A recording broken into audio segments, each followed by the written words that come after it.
Hello everyone, welcome to Educare 247। जब prelims special series का 4th lecture है। इस सीरीज में हम यूपीएससी सिविल सर्विसेज एग्जामिनेशन में पिछले 25 सालों में पूछे गए क्वेश्चंस को डिस्कस कर रहे हैं।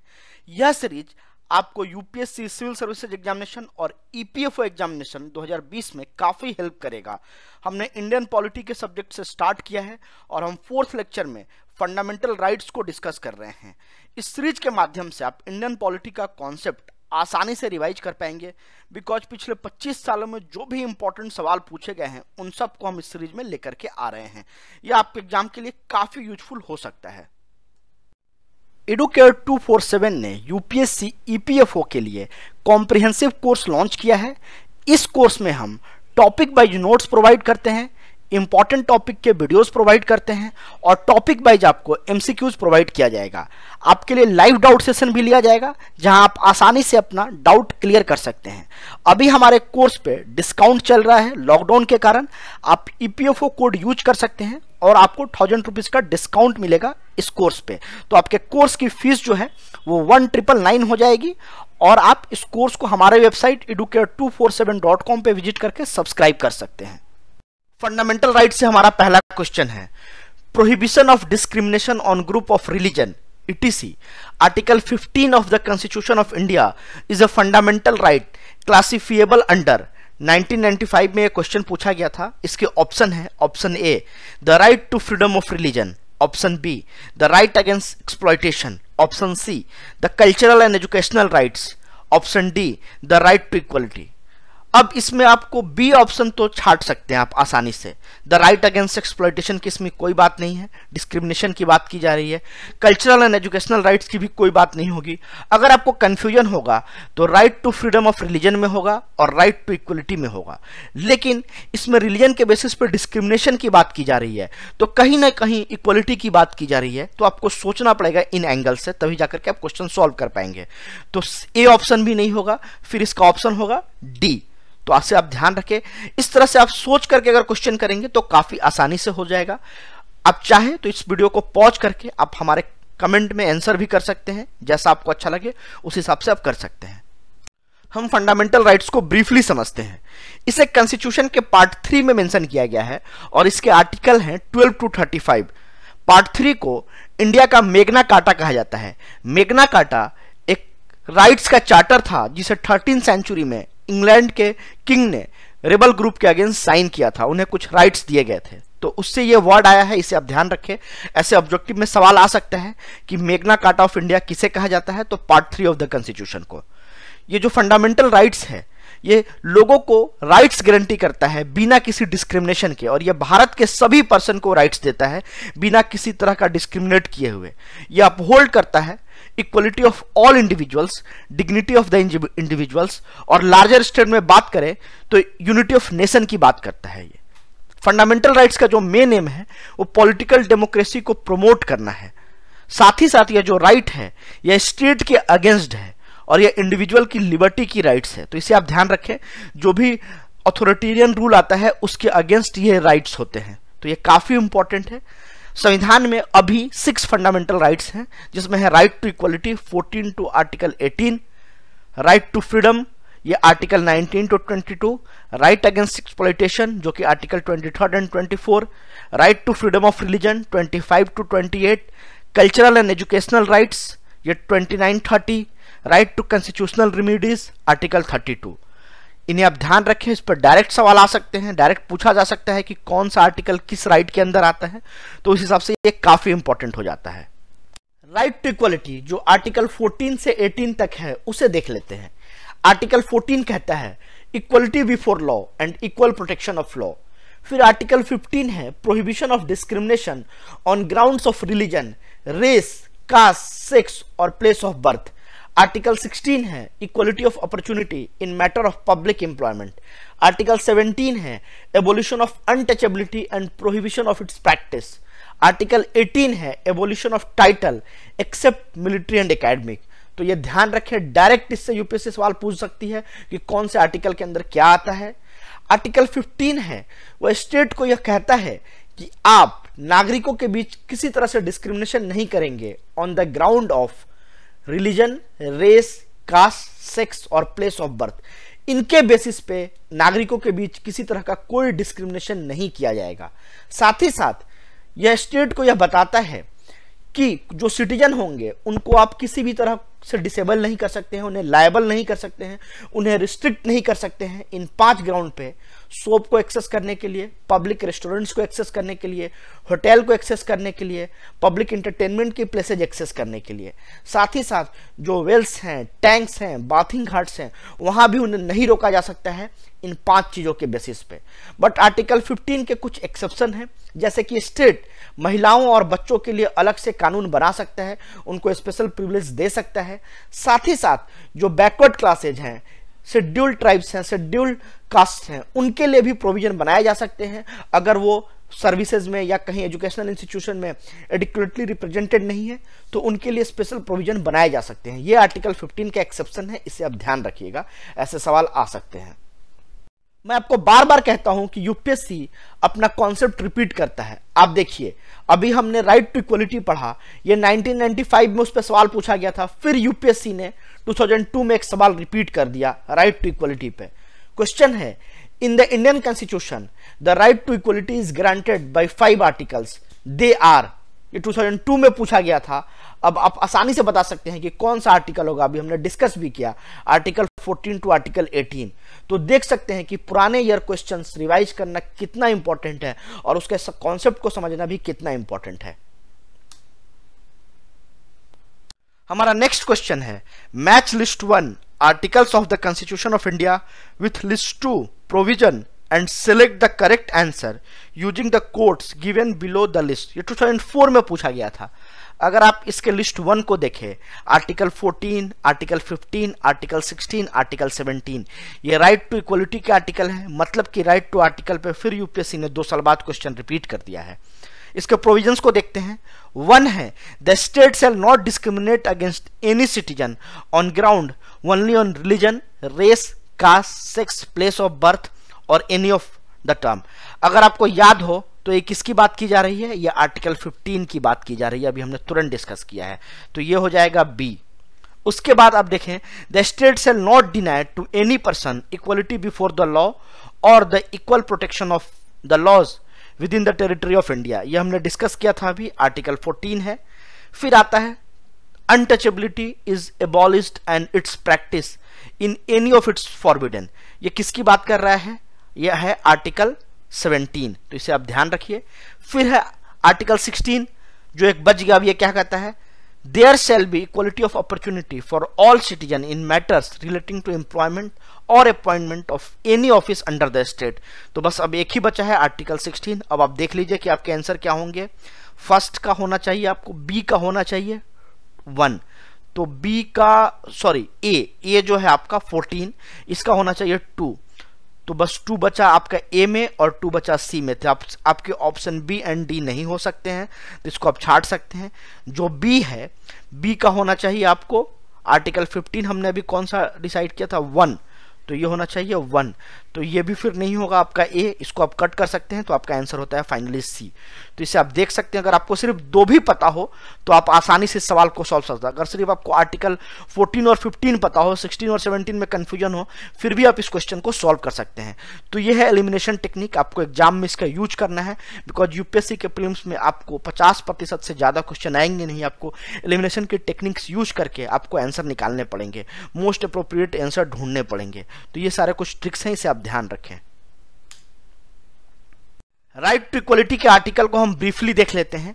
ये आर्टिकल जो 14 है, ये क्या कहता है? State shall not deny to any person equality before the law और the equal protection of law within the territory of India. ये आप ध्यान रखिए, ये जो आर्टिकल है within the territory of India के अंदर ही है, और इसमें जो पर्सन वर्ड यूज किया गया है, ये लीगल पर्सन की बात कर रहा है, जो कि एक स्टैट्यूटरी कॉर्पोरेशन हो सकता है, एक कंपनीज हो सकता है, कुछ रजिस्टर्ड सोसाइटीज हो सकती हैं, तो कुछ भी इसके अंदर ही आ सकता है, सिर्फ ये ह्यूमंस की बात नहीं कर रहा है, तो इसे भी आप ध्यान रखिएगा। ये इक्वलिटी बिफोर लॉ का जो कॉन्सेप्ट है, ये ब्रिटिश कॉन्स्टिट्यूशन से लिया गया है, ये ब्रिटिश ओरिजिन है इसका, और इक्वल प्रोटेक्शन ऑफ जो लॉ है वो अमेरिकन कॉन्स्टिट्यूशन से लिया गया है। हम आगे डिटेल में इन दोनों के बीच डिफरेंस को भी देखेंगे। आर्टिकल 15 हमने डिस्कस कर लिया है अभी, इसे आप ध्यान रखिएगा। उसके बाद जो आर्टिकल 16 है, equality of opportunity in public employment, इसका मतलब यह है कि जो ऑल सिटीजन्स हैं भारत के, उन्हें जो पब्लिक, जो स्टेट ओन्ड कंपनीज होंगी, जो स्टेट के ऑफिस होंगे, वहां कोई डिस्क्रिमिनेशन नहीं किया जाएगा, किसी तरह का डिस्क्रिमिनेशन नहीं होगा। उसके कुछ ग्राउंड्स दिए गए हैं। रिलीजन के बेसिस पे नहीं किया जाएगा, रेस के बेसिस पे नहीं किया जाएगा, कास्ट के बेसिस पे नहीं किया जाएगा, सेक्स के बेसिस पे नहीं किया जाएगा, डिसेंट के बेसिस पे नहीं किया जाएगा, प्लेसेज ऑफ बर्थ और रेसिडेंस के बेसिस पे नहीं किया जाएगा, किसी भी तरह के ऑफिसेस में जो स्टेट ओन करती हो, जिसको आप ध्यान रखिए। बट अदर किसी बेसिस पे अगर डिस्क्रिमिनेशन होता है तो वो इस आर्टिकल के अंदर कवर नहीं है, इसे भी आप ध्यान रखिएगा। इनके कुछ एक्सेप्शंस हैं। स्टेट औरतों के लिए, बच्चों के लिए अलग से कानून बना सकती है। शेड्यूल्ड ट्राइब, शेड्यूल्ड कास्ट और बैकवर्ड क्लासेस के लिए भी स्टेट कानून बना सकती है, जो कि रिजर्वेशन के अंदर आता है, तो उसे हम बाद में डिस्कस करेंगे। आपके मन में बार बार यह सवाल उठता होगा कि आखिर स्टेट कुछ सेक्शंस के लिए अलग से कानून क्यों बनाती है, उनको रिजर्वेशन क्यों देती है। इसको आप इस 400 मीटर रेस के ट्रैक से समझ सकते हैं। काफी बढ़िया एनालॉजी है। आप देखेंगे सारे रेसर एक जगह खड़े नहीं है, लेकिन इनका फिनिशिंग पॉइंट एक ही है, सबको पहुंचना एक ही जगह है, लेकिन सबको खड़ा अलग अलग जगह किया गया है। इसी तरह हमारे सोसाइटी का रिजर्वेशन है। कुछ सेक्शंस जो पहले से अपलिफ्ट हैं, उनका इकोनॉमिकली और सोशली अपलिफ्टमेंट है, उन्हें पीछे किया जाता है, और जो पिछड़े हैं उनको थोड़ा आगे बढ़ा दिया जाता है, ताकि जब सब दौड़ें तो सब इक्वल दौड़े और एक ही जगह पहुंचे। अगर सारे रेसर को आप एक लाइन पे खड़ा कर देंगे तो इस रेसर को, जो फोर्थ रेसर है, इसको ज्यादा दौड़ना पड़ेगा। सेम एज रिजर्वेशन, अगर सब इक्वल पहले से नहीं है तो जो इक्वल नहीं है, जो पीछे है, उसको हमें थोड़ा आगे करना पड़ेगा, मतलब उनको रिजर्वेशन देना पड़ेगा ताकि वो सोसाइटी में आगे बढ़ें। तो इस एनालॉजी से आप आसानी से समझ सकते हैं कि रिजर्वेशन क्यों रिक्वायर्ड है और स्टेट कुछ सेक्शंस के लिए अलग से कानून क्यों बनाती है। ये जो आर्टिकल 16 है, जिसमें स्टेट सर्विसेज में एम्प्लॉयमेंट की बात की गई थी, पब्लिक एम्प्लॉयमेंट की बात की गई थी, उसमें रेसिडेंस के बेसिस पे अगर पार्लियामेंट चाहे तो कानून बना सकता है कि किसी जगह के लोगों को वहां के स्टेट ऑफिसेज में ज्यादा जॉब दिए जाए। Public employment requirement as to resident act 1957 बनाया गया था। ये एक्ट 1974 में एक्सपायर हो गया। इसके बाद ऐसा कोई भी कानून पार्लियामेंट के द्वारा नहीं बनाया गया है, एक्सेप्ट आंध्र प्रदेश के लिए एक कानून बनाया गया है। साथ ही साथ जो अदर बैकवर्ड क्लासेज हैं, उनके लिए भी स्टेट कानून बना सकता है, और ऐसा कानून है भी। और जो रिलीजियस इंस्टीट्यूशन है, उसके हेड जो होंगे, उनकी जो गवर्निंग बॉडी होगी, वो पार्टिकुलर रिलीजन के पर्सन हो सकते हैं। ऐसे कानून भी स्टेट बना सकती है। तो ये 3 एक्सेप्शंस हैं आर्टिकल 16 के, इसे आप ध्यान रखें। आर्टिकल 17 जो है वो क्या कहता है? Abolition of untouchability. इसके लिए कानून बनाया गया था संसद में। वो कानून क्या था?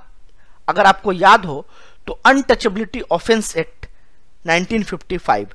तो इसको अमेंड किया गया 1976 में, और इसका नया नाम रखा गया protection of civil rights act 1955। इसमें जो अनटचेबिलिटी के खिलाफ जो स्कोप था उसे इंक्रीज कर दिया गया, और जो लोग इसको प्रैक्टिस करते थे उनके लिए स्ट्रिंजेंट पनिशमेंट लेकर के आया गया, ताकि इसे जल्द से जल्द खत्म किया जाए। तो आर्टिकल 17 भी आप ध्यान रखें। ये 4 आर्टिकल यूपीएससी ने पूछा था 2004 में, उसके बेसिस पे हमने ये डिस्कस कर लिया। हमारा अगला क्वेश्चन है, a British citizen staying in India can not claim right to. ये 1999 में पूछा गया था। ऑप्शन ए है freedom of trade and profession, B है equality before the law, C है protection of life and personal liberty, D है freedom of religion. अगर आपको ध्यान हो तो भारत में कोई भी बाहर से आके आसानी से बिजनेस नहीं करता है। एफडीआई के रूल होते हैं, एफडीआई के थ्रू आता है। अगर उस हिसाब से आप सोचेंगे तो इसकी फ्रीडम नहीं है किसी भी फॉरेनर के लिए, तो आप आसानी से इस क्वेश्चन को सॉल्व कर पाएंगे। इसका ऑप्शन होगा ए, मतलब freedom of trade and profession की लिबर्टी नहीं है, बाकी सारी चीजें की जा सकती हैं किसी भी बाहर के पर्सन के द्वारा। कुछ फंडामेंटल राइट्स सिर्फ इंडियन सिटीजन के लिए हैं और कुछ फॉरेनर्स के लिए भी हैं, उसे हम डिटेल से देखते हैं। आर्टिकल 15 जो है prohibition of discrimination on grounds of religion, race, caste, sex और प्लेस ऑफ बर्थ, ये सिर्फ इंडियन सिटीजन के लिए है। आर्टिकल 16 है पब्लिक एम्प्लॉयमेंट में इक्वल अपॉर्चुनिटी।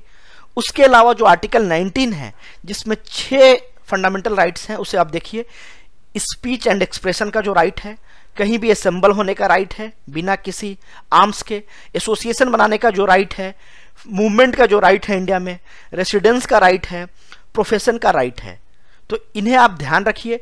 ये राइट्स जो है वो सिर्फ इंडियन सिटीजन के लिए है। कोई फॉरेनर आके ये नहीं कर सकता है कि वो भारत में कहीं भी मूव कर सकता है, वो भारत में एसोसिएशन बना सकते हैं, वो किसी भी तरह का स्पीच दे सकता है, ऐसा फॉरेनर्स के लिए नहीं है, ये सिर्फ इंडियन के लिए है। आर्टिकल 29 जो है protection of language, script and culture of minorities, तो ये भी सिर्फ इंडियंस के लिए है। और आर्टिकल 30 जो है right of minorities to establish and administer educational institution, तो ये सिर्फ इंडियंस के लिए है।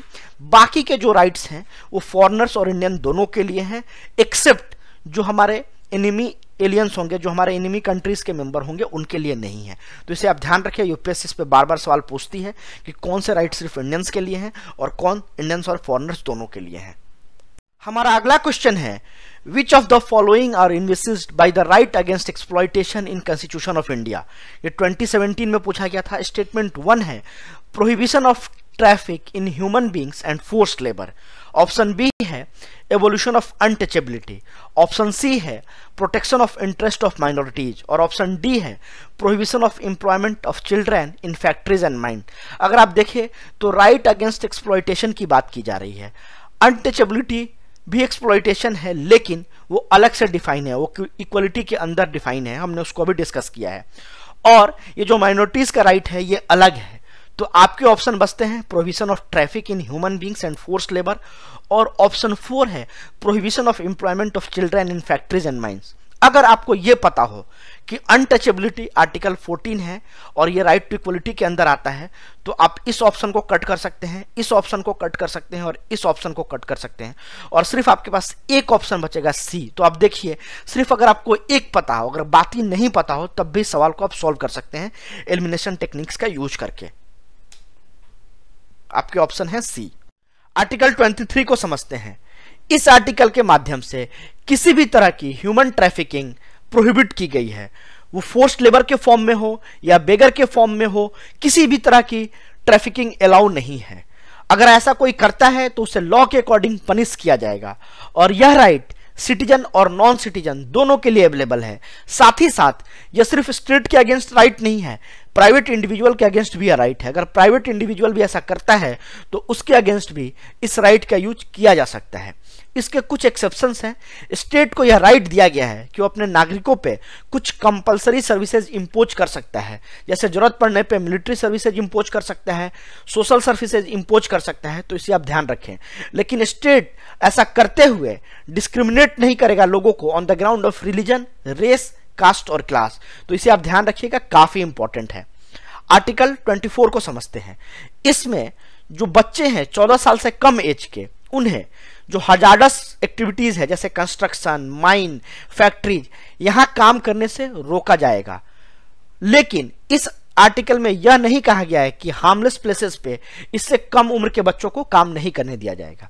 इसके लिए child labour prohibition and regulation act 1986 बनाया गया था, लेकिन इसे 2006 में फिर अमेंड किया गया, जिसमें यह था कि 14 ईयर से कम उम्र के बच्चों को किसी भी ऑक्यूपेशनल प्लेस पे काम नहीं करने दिया जाएगा और किसी भी प्रोसेस में इन्वॉल्व नहीं किया जाएगा।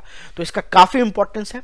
इसका नाम भी बदल दिया गया था, नाम अब हो गया है child and adolescent labour prohibition and regulation act 1986। तो इसे आप ध्यान रखें, काफी इंपॉर्टेंट आर्टिकल्स हैं यह दोनों। होप आपको यह वीडियो अच्छा लगा तो आप इसे लाइक करें, कमेंट में बताएं हमारे इस सीरीज से आपको तैयारी करने में कैसे मदद मिल रही है। हमारे चैनल को सब्सक्राइब करें। Thank you and happy learning.